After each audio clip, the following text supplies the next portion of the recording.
ನಮಸ್ಕಾರ.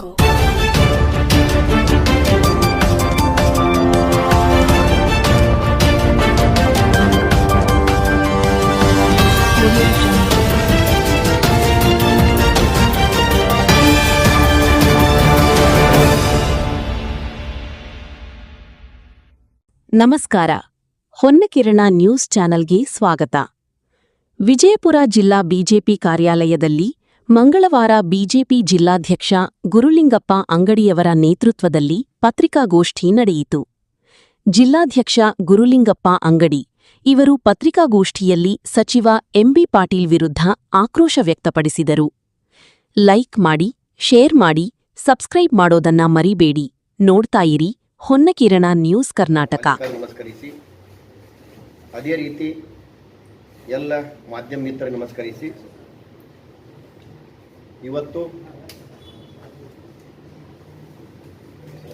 ಬಿಜಾಪುರದವನಾಗಿ M B Patil ಸಾಹೇಬರು ಕಾಂಗ್ರೆಸ್ ಸರ್ಕಾರದಲ್ಲಿ ಬೃಹತ್ ಕೈಗಾರಿಕಾ ಮಂತ್ರಿಯಾಗಿ ಮುಂದುವರೆದ ಕಾರಣಕ್ಕಾಗಿ ಅವರಿಗೆ ತಮ್ಮ ಮೂಲಕ ಅಭಿನಂದನೆಯನ್ನು ಸಲ್ಲಿಸುತ್ತೇನೆ. ಆದರೆ ಇವತ್ತು ಎಂ ಬಿ ಪಾಟೀಲರು ಕರ್ನಾಟಕದ ಕಾಂಗ್ರೆಸ್ ಸರ್ಕಾರದ ಅವಧಿಯಲ್ಲಿ ಬೃಹತ್ ಕೈಗಾರಿಕಾ ಮಂತ್ರಿಯಾಗಿ ಮುಂದುವರೆದಕ್ಕಾಗಿ ಅವರಿಗೆ ಅಭಿನಂದನೆಯನ್ನು ಸಲ್ಲಿಸ್ತಾ ಇದ್ದೀವಿ. ಆದರೆ ನಮ್ಮ ಮಾಜಿ ಮುಖ್ಯಮಂತ್ರಿಗಳು ಸಿದ್ದರಾಮಯ್ಯನವರು ಜನತಾದಳವನ್ನು ಬಿಟ್ಟು ಕಾಂಗ್ರೆಸ್ ಸರ್ಕಾರಕ್ಕೆ ಕಾಂಗ್ರೆಸ್ ಪಕ್ಷದಲ್ಲಿ ಬಂದಾಗ ಈ ಕಾಂಗ್ರೆಸ್ ಸರ್ಕಾರ ನೆಲ ಕಚ್ಚಿತ್ತು. ಈ ಸಿದ್ದರಾಮಯ್ಯನವರು ಕಾಂಗ್ರೆಸ್ ಪಕ್ಷಕ್ಕೆ ಬರೋದ್ರಿಂದ ಕಾಂಗ್ರೆಸ್ ಸರ್ಕಾರಕ್ಕೆ ಅಧಿಕಾರ ಸಿಕ್ತು.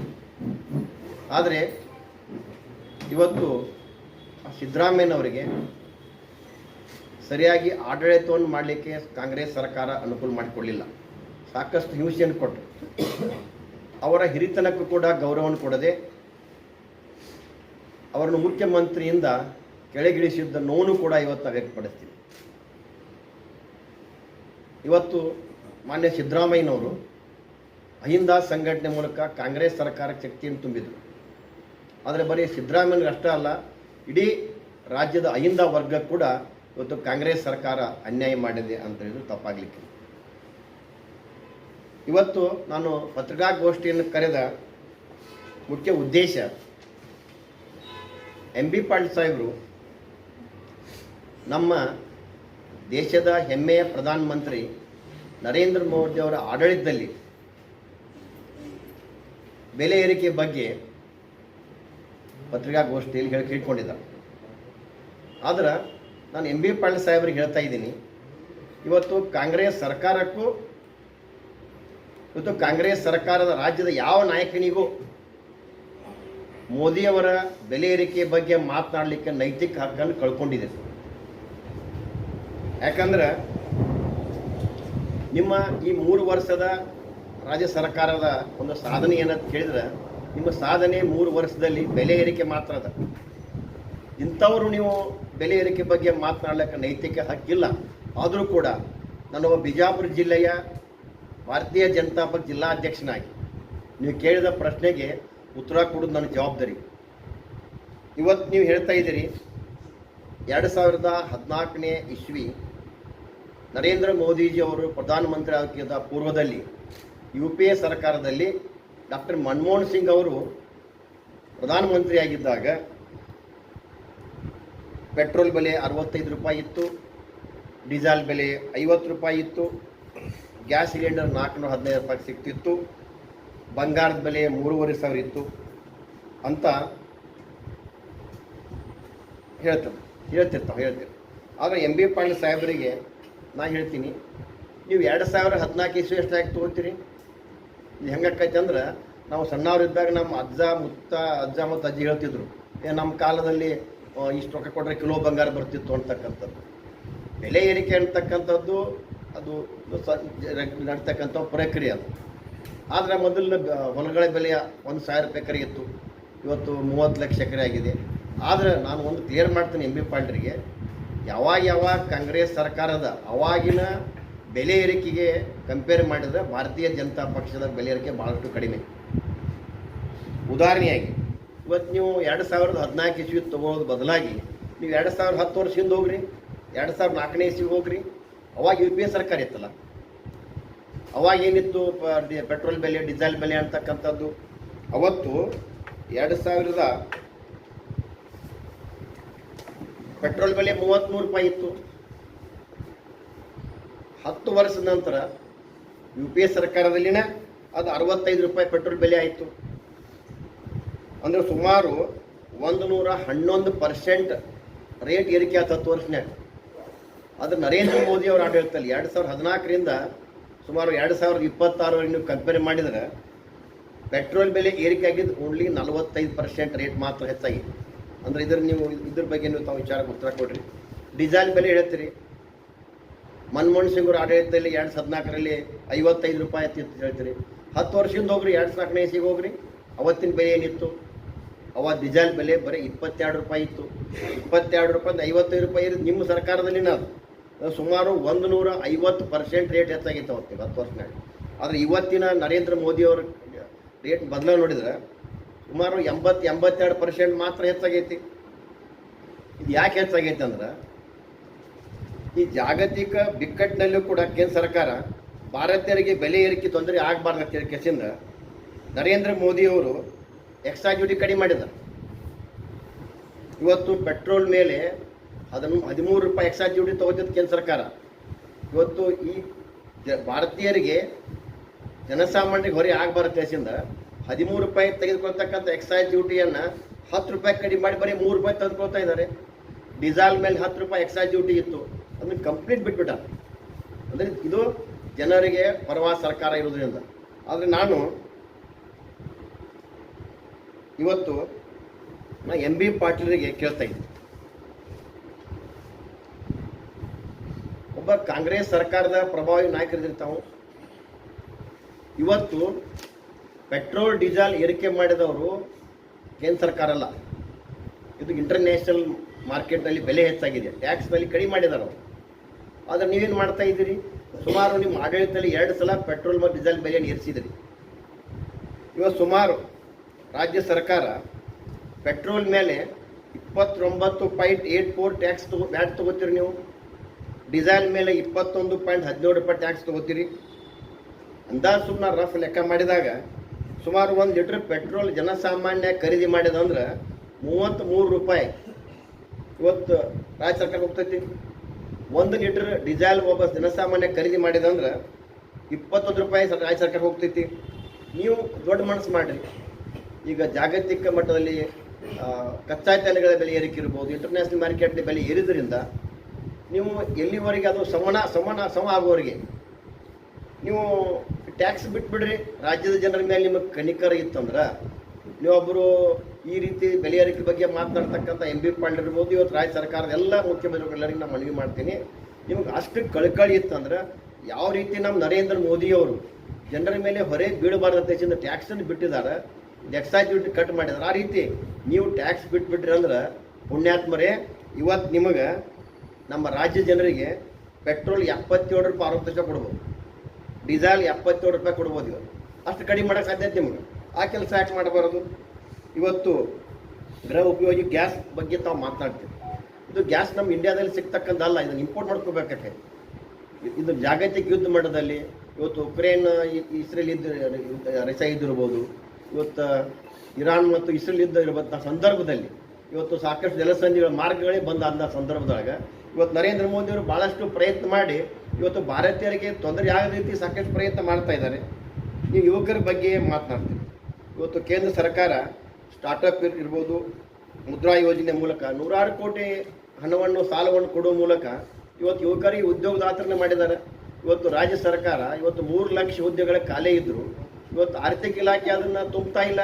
ಅದು ನೀವು ಒಳ್ಳು ಭರವಸೆಗಳಿಗಾಗಿ ರಾಜ್ಯದ ಒಂದು ಹಣಕಾಸು ವ್ಯವಸ್ಥೆ ಹಾಳು ಮಾಡಿದ್ದೀರಿ.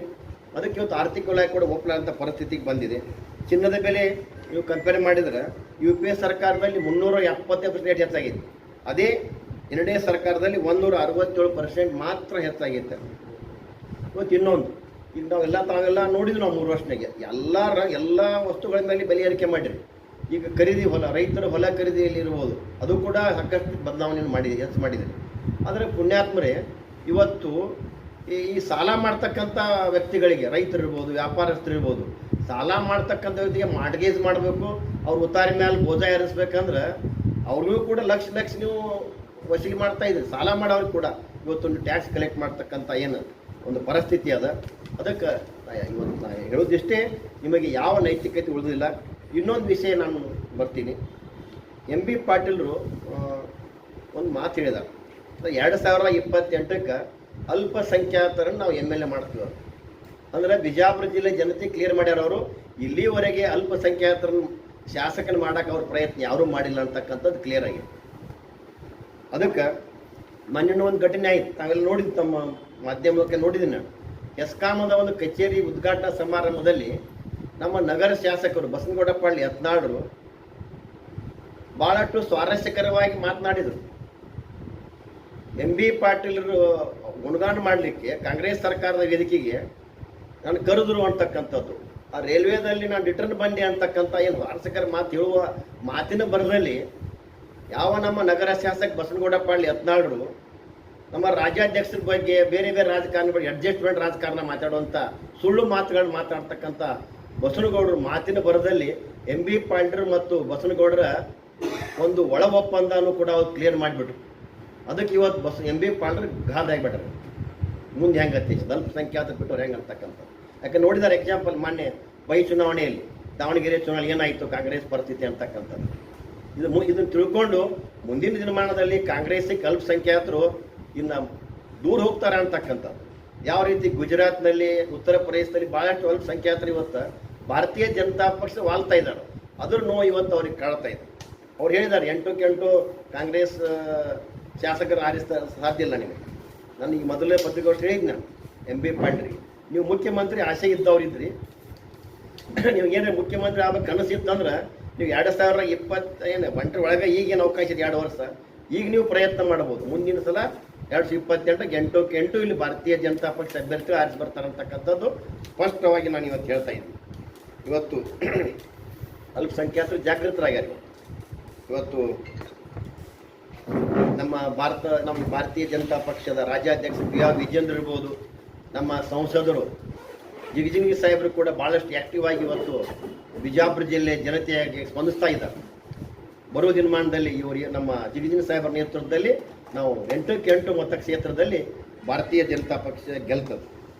ಮತ್ತು ಇನ್ನೊಂದು ಅಲ್ಪಸಂಖ್ಯಾತರ ಬಗ್ಗೆ ನಾನು ಹೇಳೋದೇನಂದ್ರೆ, ಇವತ್ತು ಅಲ್ಪಸಂಖ್ಯಾತರನ್ನು ಬರೀ ಬಳಕೆ ಮಾಡ್ಕೊಂಡಾರ ಇವರು ಅಲ್ಪಸಂಖ್ಯಾತರನ್ನು ಕಾಂಗ್ರೆಸ್ ಸರ್ಕಾರ. ಇವತ್ತು ಅಲ್ಪಸಂಖ್ಯಾತರಿಗೆ ಏನು ಮಾಡಿದ್ರಿ ನೀವು? ಭಾಳಷ್ಟು ಯುವಕರ ಕೈಯಾಗ ಕಲ್ಲು ಕೊಡ್ತಾ ಕೆಲಸ ಮಾಡಿದ್ರಿ. ಇವತ್ತು ಕಾಶ್ಮೀರದ ಪರಿಸ್ಥಿತಿ ನೋಡಿದಾಗ ಭಾಳಷ್ಟು ಅಲ್ಪಸಂಖ್ಯಾತ ಯುವಕರಿಗೆ ಕಲ್ಲು ಕೊಟ್ಟು ಅವರ ಬದುಕನ್ನು ಹಾಳು ಮಾಡ್ತಾ ಇದ್ರಿ.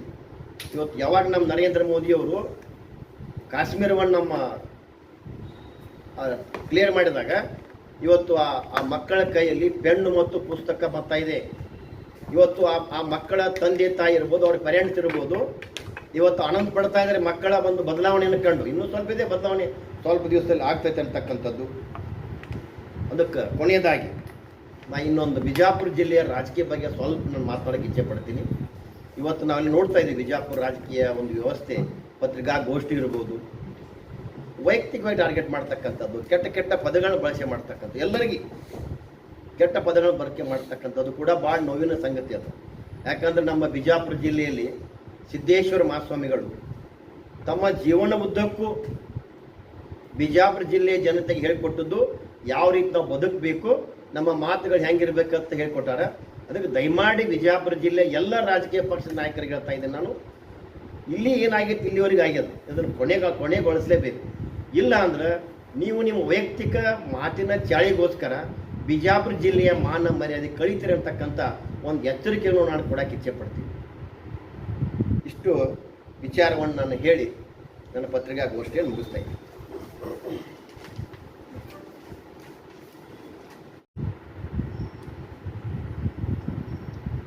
ಬೆಲೆ ಏರಿಕೆ ಕೇಂದ್ರದ್ದು ಆಗಿಲ್ವಾ ಅಧ್ಯಕ್ಷ? ಸರ್, ಬೆಲೆ ಏರಿಕೆ ಕೇಂದ್ರ ಮಾಡೇ ಇಲ್ಲ. ಏನಾದರೂ ಜಾಗತಿಕ ಯುದ್ಧಗಳ ಪರಿಣಾಮವಾಗಿ ಕ್ರೂಡ್ ಆಯಿಲ್ ಹೆಚ್ಚಾಗಿದ್ದರಿಂದ ಎಲ್ಲ ದೇಶಗಳಲ್ಲಿ ಕೂಡ ಬೆಲೆ ಏರಿಕೆ ಆಗಿದೆ. ಕ್ರೂಡ್ ಆಯಿಲ್ ಕಮ್ಮಿ ಇದ್ದಾಗಲೂ ನೀವು ಕಡಿಮೆ ಏನು ತಗೊಂಡಿದ್ದೀರಿ? ಕ್ರೂಡ್ ಆಯಿಲ್ ಸರ್ ನೀವು ಕಂಪೇರ್ ಮಾಡಿದಾಗ ಕ್ರೂಡ್ ಆಯಿಲ್ ಕಡಿಮೆ ಹೆಚ್ಚು ಆಗ್ತಿರ್ತದೆ ಮಾರ್ಕೆಟ್ ಬೆಲೆಯಲ್ಲಿ. ಅದರ ಬೆಲೆ ಏರಿಕೆಯಲ್ಲಿ ನಮ್ಮ ಪರ್ಸೆಂಟೇಜ್ ಲೆಕ್ಕ ತೆಗೆದಾಗ ಭಾಳಷ್ಟು ಕಡಿಮೆ ಇದೆ ನಮ್ಮದು. ಈಗ ಹೇಳಿದ್ರಿ ಇದು ರಾಜಕಾರಣಿಗಳಿಗೆ ಮಾತನಾಡುವ ಮೀಡಿಯಾದಲ್ಲಿ ಶಬ್ದಗಳು ಯಾರು ಅನ್ನೋದು ಬಹಿರಂಗಪಡಿಸ್ಲಿಕ್ಕೆ ಸರ ಒಂದೇ ಕೈ ಚಪ್ಪಾಳೆ ಆಗೋದಿಲ್ಲ. ನಾವು ಗಾಡಿಗೆ ಏನು ಬಾಲ್ ಚೆಂಡು ಹೋಗಿತೀವೋ ಚೆಂಡು ರಿವರ್ಸ್ ಬರಾಕತ್ತೇವೆ. ಎರಡೂ ಕಡೆ ಎಲ್ಲ ಕಡೆಯೂ ನಡೆದಾವೆ, ಎಲ್ಲ ಕಡೆಯೂ ಬಂದ್ ಆಗ್ಬೇಕು. ಅದು ಒಂದೇ ಕಡೆನ ಹೇಳಕ್ಕೆ ಇಚ್ಛೆ ಎಲ್ಲ ಕಡೆಯೂ ಅದು ಬಂದ್ ಆಗ್ಬೇಕು ಮಾರ್ಗ. ನಾವು ಪತ್ರಿಕಾ ಮಾಧ್ಯಮದವ್ರಿಗೆ ಮನವಿ ಮಾಡ್ತಾನೆ, ಪತ್ರಿಕಾಗೋಷ್ಠಿ ಯಾವ ರೀತಿ ಇಂಡಿವಿಜುವಲ್ ಹೋದಾಗ ನೀವು ಕಟ್ ಮಾಡಿರಿ, ಅವ್ರಿಗೆ ವಾರ್ನಿಂಗ್ ಮಾಡಿರಿ. ನಿಮ್ಮ ಆ ವಿಷಯಗಳು ಹೊರಗೆ ಬರ್ಲಾರ್ದಂಗೆ ಮುಂದೆ ಪತ್ರಿಕಾಗೋಷ್ಠಿನ ಹಿಂಗೆ ಕೆಟ್ಟ ಮಾತನ್ನು ಮಾತನಾಡಲಾರ್ದಂಥ ಭಾವನೆಗಳು ಅವರಿಗೂ ಕೂಡ ಬರಬೇಕಾಗಿದೆ. ಪ್ರೊಫೆಷ್ನಲ್ ಆಗಿದ್ದವರು ಯಾರೂ ಅದನ್ನು ಹಾಕಿಲ್ಲ. ಬಟ್ ಏನಂತಂದರೆ ಮಾತಿನ ಬರದಲ್ಲಿ ನೀವು ಏನಾದರೂ ಹೇಳಿಬಿಟ್ರೆ ನಾವು ಅದು ಕೆಲವೊಂದು ಸಂದರ್ಭದಲ್ಲಿ ಲೈವ್ ಇರ್ತದೆ, ಏನು ಮಾಡೋಕ್ಕಾಗೋದಿಲ್ಲ. ಅದೇ ಪ್ರಜ್ಞಾವಂತಿಕೆ ಬೆಳೆಸ್ಕೋಬೇಕಲ್ಲ, ಅದು ಮುಖ್ಯವಾಗಿದೆ ಸರ್. ತಮ್ಮದು ತಾವು ಪ್ರಯತ್ನ ನೀವು ಮಾಡ್ತಾ ಇದ್ದೀರಿ. ಅದನ್ನು ಕೂಡ ರಾಜಕೀಯ ವ್ಯಕ್ತಿಗಳು ಯಾರು ಈ ರೀತಿ ಬಿಜಾಪುರದ ಮಾನ ಮರ್ಯಾದೆ ಕಳೆಯಕತ್ತಾರಲ್ಲ, ಅವರು ಈ ಕೆಲಸ ಮಾಡ್ಬೇಕಂತ ನನಗೆ ನೋವಿಂದ ಹೇಳ್ತಾ ಇದ್ರು. ಸಂಸ್ಕೃತಿ ಅಂತ ಹೇಳ್ತಾರೆ, ಸಂಸ್ಕೃತಿ ಎಲ್ಲಿದೆ? ಸಂಸ್ಕೃತಿ ಬಗ್ಗೆ ಬಿಟ್ಟೆ ಸರ್ ಹೆಚ್ಚಿನ ವಾತಾವರಣ.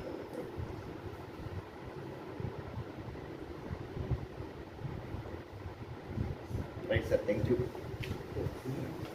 ಕೊಟ್ಟರೆ ಏನೋ ಅಭಿವೃದ್ಧಿ ಆಗ್ತದೆ ಸರ್. ನೋಡ್ರಿ, ಶಿವಾನಂದ ಪಾಟೀಲ್ ಅಷ್ಟೇ ಅಲ್ಲ, ಯಾವಾಗ ಈಗ MB ಪಾಲ್ ನೀರಾವರಿ ಮಂತ್ರಿ ಆದರು, ಒಂದ್ಸಲ ಶಿವಾನಂದ ಪಾಲ್ ಆರೋಗ್ಯ ಮಂತ್ರಿ ಆಗಿದ್ರು, ಮತ್ತು ಆ ಇಲಾಖೆ ಮಂತ್ರಿ ಆದಾಗ ಅವ್ರ ಕೆಲಸ ಏನು ಮಾಡ್ತಾರೆ? ಅವು ನಮ್ಮ ಅದೇ ಕೆಲಸ ಇರ್ತೈತಿ. ಆದರೆ ಇವತ್ತು ಇನ್ನೊಂದು ನೋವಿನ ಸಂಗತಿ ಅಂದ್ರೆ, ಇವತ್ತು ನೀರಾವರಿ ಖಾತೆಗೆ ಅವರು ಬೆಂಗಳೂರಿನಲ್ಲಿ ನಾವು ವಾಲ್ಯ ತಿಳ್ಸಿಂದ ಅನ್ನುವ ಸಂದರ್ಭದಲ್ಲಿ ಇವತ್ತು ಇನ್ನೂ ಅದಾರಲ್ಲಿ ಶಿವಾನಂದ ಪಾಲ್ ಅದಾರ, ಯಶವಂತರಾಯಗೌಡ್ರು ಅದಾರ, ನಾಡಗೌಡ್ರಿಗೆ ಕೂಡ ಕಡೆಗೆ ವಿಜಾಪುರ ಜಿಲ್ಲೆಗೆ ಕೊಡ್ರಿ ಅಂತ. ಅದು ವಿಜಾಪುರ ಜಿಲ್ಲೆಗೆ ಭಾಳ ಅನಿವಾರ್ಯ ಅದ. ಕೃಷ್ಣಾ ಮೇನ್ ಇದು ನೀರಾವರಿಗೆ ಅವಶ್ಯಕ ಇರ್ತಕ್ಕಂಥ ಮಂತ್ರಿ ಬಿಜಾಪುರ ಜಿಲ್ಲೆಗೆ ಅದ. ಇವತ್ತು ನೀವು ಬೇರೆ ಕೇಂದ್ರ ಸರ್ಕಾರ ಮೇಲೆ ಬಟ್ ತೋರಿಸ್ತೀರಿ ಗೆಜೆಟ್ ನೋಟಿಫಿಕೇಶನ್ ತೆಗೆದು. ಗೆಜೆಟ್ ನೋಟಿಫಿಕೇಶನ್ ಇವತ್ತು ನಾಳೆ ಆಗ್ಬೋದು, ಅದು ಒಂದು ದಿವಸ ಪ್ರಕ್ರಿಯೆ ಐತದ. ಇವತ್ತು ಗೆಜೆಟ್ ನೋಟಿಫಿಕೇಶನ್ ಆತಂದ್ರೆ ನೀರು ಬಿಡ್ಲಿಕ್ಕೆ ಅವಕಾಶ ಅದ. ಆದ್ರೆ ನೀವು ಭೂ ಸ್ವಾಧೀನ ಮಾಡ್ಕೊಳ್ತಕ್ಕಂಥ ಪ್ರಕ್ರಿಯೆ, ಆ ರೈತರ ಮುಳುಗಡೆ ಆದಂಥ ಜಮೀನಿಗೆ ಕೊಡ್ತಕ್ಕಂಥದ್ದು ಎಲ್ಲ ನಿಮ್ಗೆ ಇದು ಭಾಳಷ್ಟು ಲೆಂಗ್ದಿ ಪ್ರೊಸೀಜರ್ ಅದ. ಅದನ್ನ ನೀವು ಮುಗಿಸಾಕ್ತಾ ಇರಲ್ಲ. ಬರೀ ಸುಮ್ಮ ಕೇಂದ್ರ ಸರ್ಕಾರ ಗೆಜೆಟ್ ಅಂತಕ್ಕಂಥ ಆರೋಪವನ್ನು ಮಾಡ್ತಕ್ಕಂಥ ಈ ಕಾಂಗ್ರೆಸ್ ಸರ್ಕಾರದ ನಾಯಕರಿಗೆ ನಾನು ಹೇಳ್ತೀನಿ, ನೀರಾವರಿ ಬಗ್ಗೆ ಕಳ್ಕಳಿ ಇತ್ತಂದ್ರೆ MB ಪಾಟೀಲ್ ಸಾಹೇಬ್ರಿಗೆ ಹೇಳ್ತಿದ್ದೀನಿ, ನೀವು ಇಲ್ಲಿ ಕೈಗಾರಿಕೆ ಮಂತ್ರಿಯಾಗಿ ನೀವು ಸಾಧನೆ ಮಾಡಿ ಬಿಜಾಪುರದಲ್ಲಿ ಅಂಥದ್ದೇನಿಲ್ಲ. ಈ ನೀರಾವರಿ ಮಂತ್ರಿ ಅವಶ್ಯಕತೆ ಅದ. ನಿಮ್ಮ ಕೈಗಾರಿಕೆ ಮಂತ್ರಿಯನ್ನು ಯಾರು ಕೇಳಕತ್ತೆ ಅವ್ರು ಕೊಡ್ರಿ. ನೀರಾವರಿ ಮಂತ್ರಿ ನೀವು ತೊಗೊಂಡ್ರಿ ಅಂದ್ರೆ ಏನಾದರೂ ಸ್ವಲ್ಪ ಮಟ್ಟಿಗೆ ಇನ್ನೂ ಅನುಕೂಲ ಆಗ್ಬೋದು ಅಂತ ಹೇಳಿ ನಾನು ಹೇಳಕ್ಕೆ ಇಚ್ಛೆ ಪಡ್ತೀನಿ. ಅದು ಯಾಕೆ ಹೋಲಿತಾರೆ ಗೊತ್ತಿಲ್ಲ. ಅಲ್ಲಿ ನನಗೆ ಅನ್ಸಾಕತ್ತೈತಿ, ಈಗ ಉಳಿದದ್ದು ಏನು ಕೆಲಸ ಅದ ಅಂದ್ರೆ ರೈತರ ಅಕೌಂಟ್ ದುಡ್ಡು ಹೋಗೋದೈತೆ ಅಷ್ಟೇ. ಈಗ ನಾನು ಆರೋಪ ಮಾಡಬೇಕಾಗೈತಿ ಕಾಂಗ್ರೆಸ್ ಸರ್ಕಾರದ ಎಲ್ಲ ನಾಯಕರಿಗೆ. ಅಂದ್ರೆ ಈಗೆಲ್ಲ ಡೆವಲಪ್ಮೆಂಟು ಕೆನಾಲ್ಗೆಲ್ಲ ಮುಗಿದ್ಬಿಟ್ಟಾವೆ. ಯಾಕೆ ಅಲ್ಲೆಲ್ಲ ವ್ಯವಹಾರ ಇರ್ತಾವೆ. ಈಗ ಡೈರೆಕ್ಟ್ DBT ಅಂದ್ರೆ ರೈತರ ಅಕೌಂಟ್ ಹೋಗೈತಿ. ಇದ್ರಾಗ ಏನು ಪರ್ಸೆಂಟೇಜ್ ಸಿಗಾಲತ್ತೆ ಸಿನ್ನಿ ವಾಲ್ಯತಿರ ದೇಶದಿಂದ ಈ ಕಾಂಗ್ರೆಸ್ ನಾಯಕರಿಗೆ ನೀರಾವರಿ ಇಲಾಖೆ ವಾಲ್ಯ ಅಂತಕ್ಕಂಥ ಎಲ್ಲರಿಗೂ ಕೂಡ ಪ್ರಶ್ನೆ ಮಾಡಬೇಕು. ಇನ್ನೊಂದು ನಮ್ಮ ರಜಾಕ್ ಸಾಬ್ ವಾಲಿಕಾರ್ ಇವತ್ತು ನಮ್ಮ ಭಾರತೀಯ ಜನತಾ ಪಕ್ಷ ಅಲ್ಪಸಂಖ್ಯಾತ ಅಧ್ಯಕ್ಷ ಮಾಡಿದ್ದೀವಿ. ಭಾಳಷ್ಟು ಆ್ಯಕ್ಟಿವ್ ಪರ್ಸನ್ ಇದ್ದಾರೆ. ಅವರಿಗೂ ಕೂಡ ಒಂದೆರಡು ಮಾತು ಅವ್ರಿಗೆ ಹೇಳಿ.